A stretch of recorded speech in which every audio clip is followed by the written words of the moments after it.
Greetings, members one and all of the Salivation Nation, blurring the lines between stacking and collecting of precious metals. Let's explore!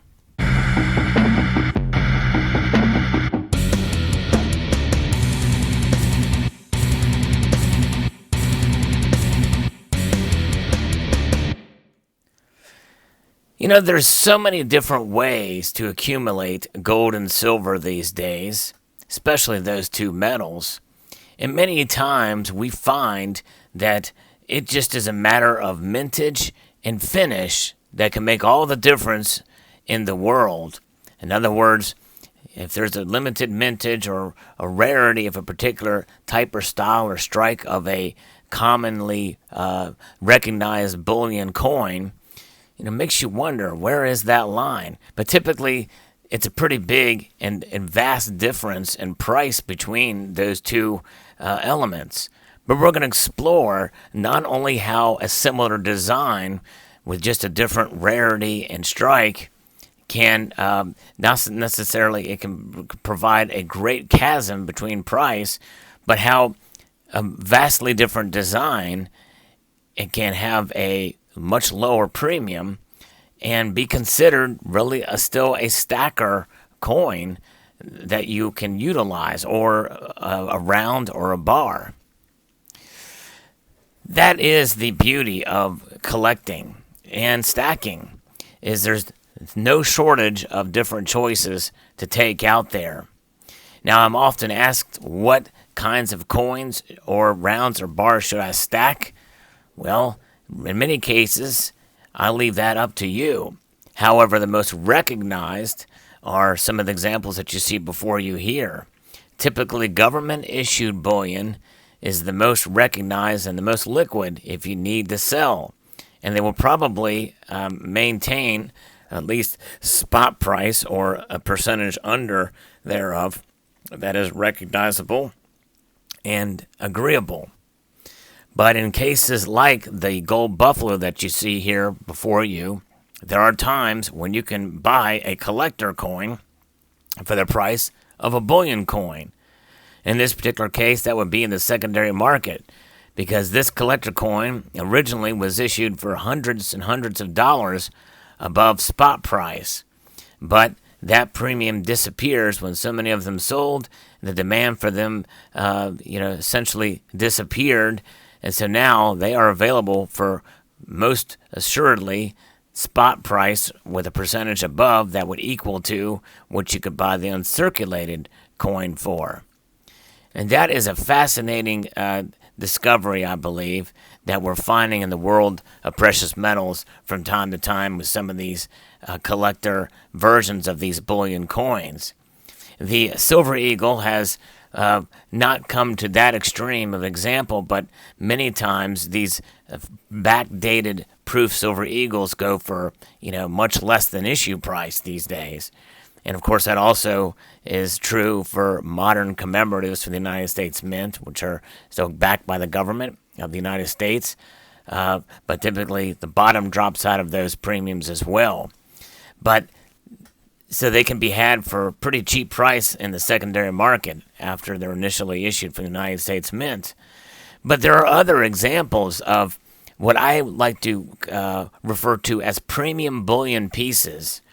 And they range in their premiums above spot price. And that is something to certainly keep in mind, whether you are stacker or collector.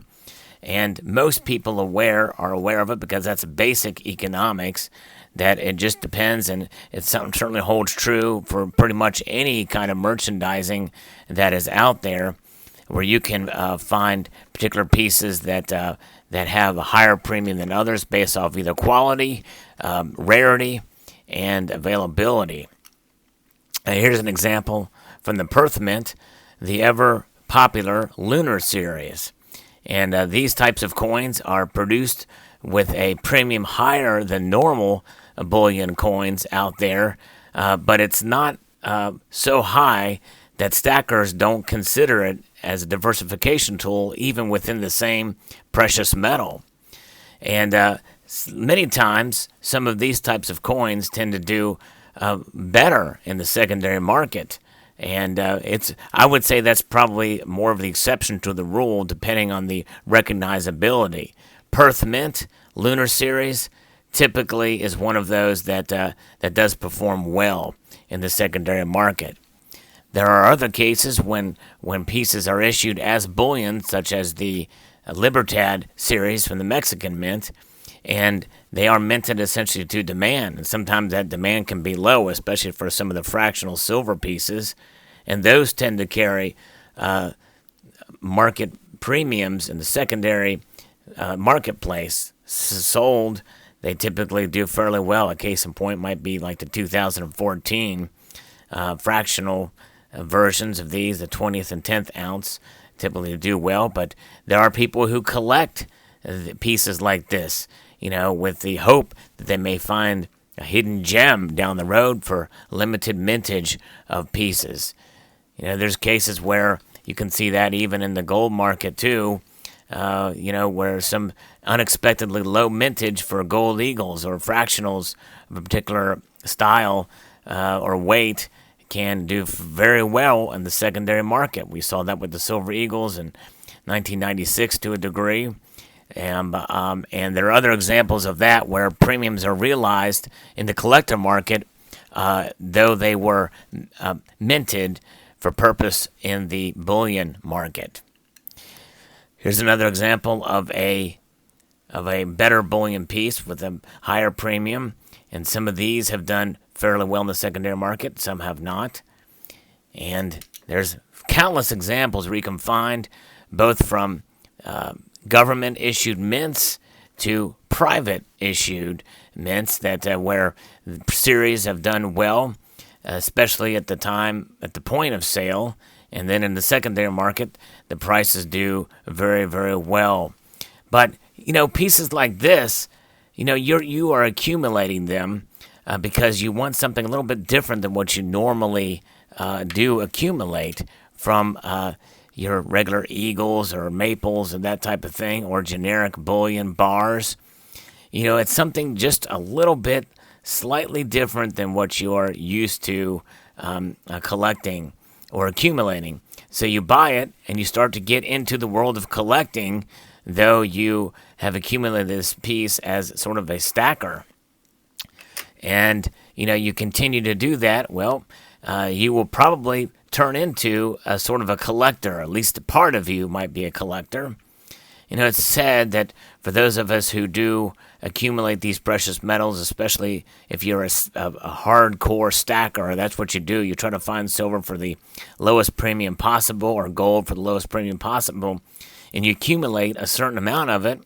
You, by very definition of what you are as a stacker, you've become intimately aware of premiums and price points. And so, therefore, you are a little bit open-minded to trying to find something a little bit different that's gonna have a higher price than what you normally would pay, because you might like either the shape or the design of a particular piece. And you may pay something like this that may be close to double spot price, and then you can pay. There's certainly examples where you pay a lot more than that. There's places, there's times where you can pay 3, 4, 5 times spot price depending on the coin that is offered. And so when those do occur, you certainly know what you're doing. You understand what you're getting into, but you are have more than just blurred the line. You've made a clear-cut line in the sand of what a collector can be, at least for those coins. But understanding those premiums is obviously crucial whenever you buy anything that has a price point where you can find the same weight of the metal in a much cheaper form. There's an example of a coin that was minted that's got a slight premium to it, but it was minted with the same kind of finish that you would normally find and the same kind of quality that you find on a normal bullion coin. Yea, though, it has just a different design and look to it. And pieces like this, I think are fun to kind of broaden the stack a little bit. And, with not a whole lot more of a premium than what you would pay, you can add a little bit of fun to your stack. And that's really what collecting is about. In my view, collecting is not necessarily about return on investment or profiting off of coins. It's about enjoying the pieces that you get, both in the design and the finish and the quality of the pieces. Because let's face it, I think we all can agree that silver, being the most reflective metal, there's a lot you can do with it in terms of finishes and intricate designs and the like. But when you have just a regular flat bullion coin, though the design may be beautiful, you're accumulating pieces that carry the same look every single year, and you pay essentially the same premium above spot price every single year. And that can be dull after a while. So you broaden your horizons a bit. But when you do so, you are accumulating beauty and enjoyment. And so sometimes those lines can be blurred. And if they're blurred, that's okay a bit, and you just roll with it and understand those premiums and understand liquidation of those pieces as well. Liquidity is a factor that's going to have to come into play for all of us as we accumulate, whether or not we're purely a collector or a stacker. And, there's some time down the road where they're going to need to be sold. And I always tell folks to never expect that you're going to retain the premiums that you pay. In fact, never expect that you may even maintain the spot price you pay, depending on when you sell. Spot price fluctuates as well, and that is obviously a major factor in why we accumulate and why it's good to accumulate as stackers through the course of enough time that you can dollar cost average your purchases and realize your wealth preservation assets in gold and silver. And so those are things to keep in mind. But the lines can get blurred, especially with some of these premiums. And there are those out there who accumulate silver pieces, especially in that market. There's so many varieties out there and so many different designs.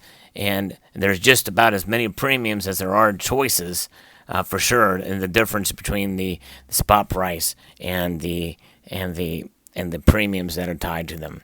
But nonetheless, there you have it. I hope you found this video enjoyable. Post your thoughts below. And what are you accumulating? If you're a hardcore stacker looking for the cheapest bullion out there, or the most conservative acquisitions such as Eagles and Maples and Britannias and the like, what are your thoughts about accumulating some collector bullion from time to time? Is it something that you're just stacking it away, or have you grown an interest at all in some of the different avenues that are taken with gold and silver coins? Be curious to know your thoughts below. I'd like to extend a multitude of gratitude to you all for taking the time to watch, and encourage you to please rate, share, comment, and subscribe.